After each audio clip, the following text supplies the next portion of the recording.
Grover Cleveland High School, named after the former US president, was erected in 1931 during the Great Depression. If you're a New York City resident, the school might seem familiar, and there's a good chance you've spotted identical structures in Queens, Brooklyn, or the Bronx. This uniformity stems from the original set of blueprints shared among 7 schools built during the Great Depression, including Grover Cleveland. In Queens, alongside Grover Cleveland High School, we have Bayside, John Adams, and Andrew Jackson High Schools.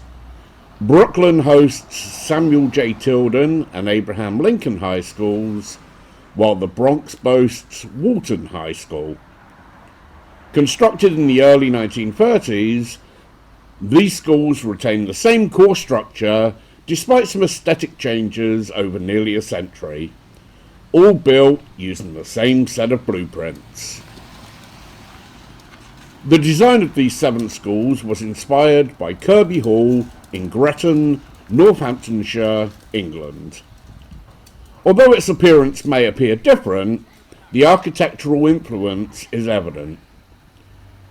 On June 26, 1940, Mayor Fiorello LaGuardia delivered a commencement speech to Grover Cleveland High School's graduating class.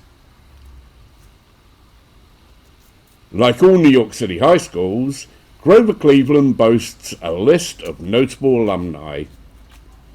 Rosie Perez, renowned for her roles in Do the Right Thing and White Men Can't Jump, begins the list.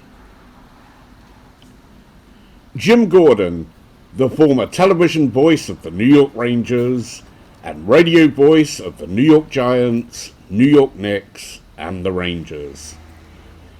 He is on the left of this picture, holding the microphone. And good evening to you, everybody.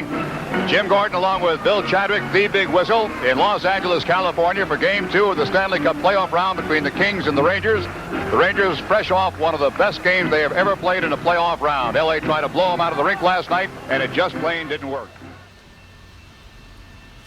1950s crooner Julius LaRosa, who had a lot of chart success in the early 1950s. Cheryl James, also known as Salt, from the rap group Salt and Pepper. The legendary Bob Shepard, stadium announcer for the New York Yankees and the New York Giants for over 50 years. Good afternoon, ladies and gentlemen. Welcome to Yankee Stadium. Shepard was not a student of the school, but in the early 1930s he was part of the faculty and he taught speech here while he was a semi-professional football player. Typically, I undertake all of the research for my videos independently, and the same was true for this particular project.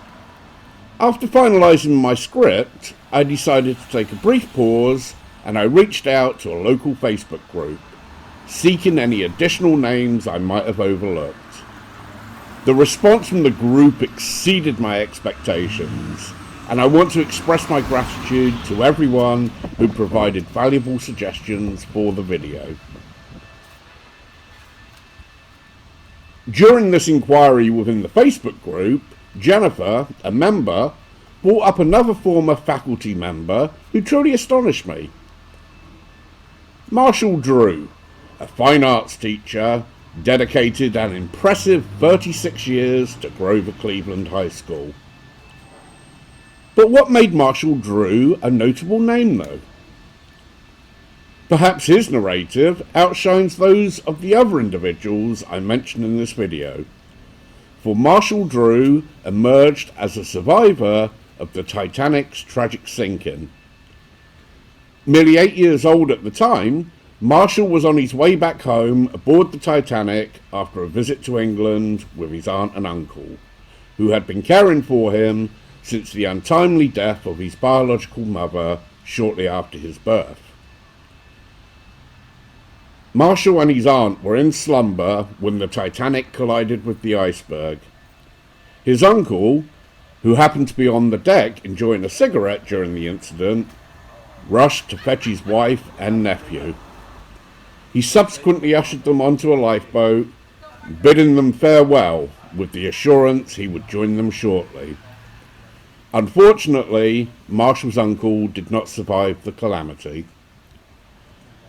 I found it fascinating that a survivor of the Titanic taught at this very school for 36 years. Another individual who completed their education at Grover Cleveland possesses a distinctive claim to fame.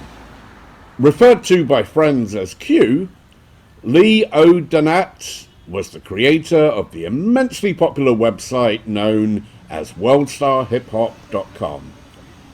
Therefore, when you hear youngsters exclaim, "Worldstar, Worldstar," it's all thanks to Q, a graduate of Grover Cleveland.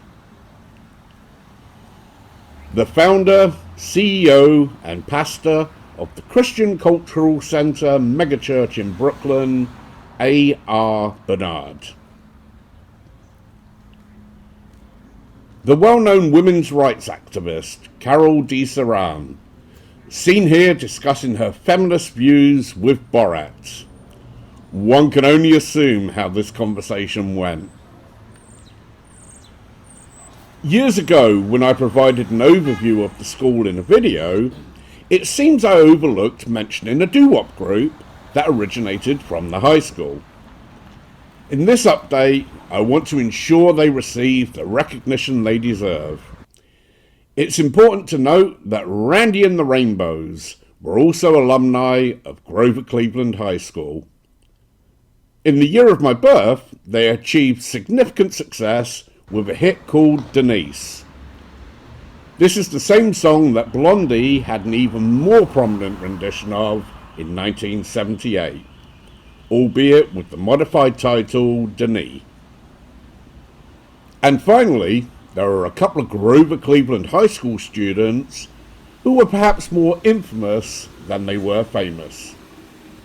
The man who was known as the last Mafia Don, Joe Massino, the one-time head of the Bonanno crime family. And the underboss of the Bonanno crime family, and Massino's brother-in-law, Salvatore Vitali, who would later turn government witness against Massino. These are just some of the notable individuals who have attended Grover Cleveland High School. And who knows, there might be future stars among the current students. The school has also served as an educational institution for numerous local council members and politicians. And the provided list is just a glimpse. There are likely many more distinguished alumni from Grover Cleveland High School. If you have additional insights into the school's history, feel free to share them in the comments. I would love to hear from you. And don't forget to hit the like button if you're heading that way. If you're interested in learning more about New York City high schools, check out my playlist in the description below, which includes everything from Simon & Garfunkel's alma mater to a school built upon a ghostly cemetery. Thanks for watching, and I'll see you all next week.